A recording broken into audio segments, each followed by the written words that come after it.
મિત્રો, તો જેમ તમને ખબર છે કે આપણે શ્રાવણ મહિનો હવે આવી રહ્યો છે, તો તેના માટે સ્પેશિયલ આપણે ડ્રાયફ્રૂટવાળો ને વ્રતમાં ચાલે એવો નમક વગરનો મીઠો ચેવડો આપણે બનાવી નાખ્યો છે. અત્યારે જુઓ, ડ્રાયફ્રૂટ નાખીને બધું મિક્સ થાય છે ને પછી આના આપણે પેકિંગ કરવાના છે. એકદમ નેચરલ રહેવાનું છે. જે પણ છોકરીઓ વ્રત રહેતી હોય તો તેના માટે સ્પેશિયલ આ ફરારી ચેવડો છે. એકદમ મસ્ત તમારે ઉપવાસમાં ચાલે એવું. ને અત્યારે જો આપણે પેકિંગનું કામ ચાલુ થઈ ગયું છે. બધાએ આપણે નાના નાના પેકિંગ કરી લેવું અને ડ્રાયફ્રૂટવાળો રહેવાનો છે આપણો ચેવડો.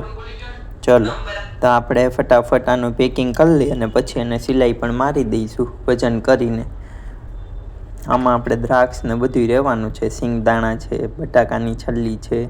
ચલો, તો ફટાફટ આને પેકિંગ કરી નાખું સિલાઈ મારીને ફટફટ એવી રીતે. તો તમારે પણ જોતો હોય તો શ્રી ઉમિયાજી ફરસાણ એન્ડ સ્વીટમાં તમારું સ્વાગત છે. અને આપણો આની સાથે રાચીગરાનો તો રહેવાનો જ છે.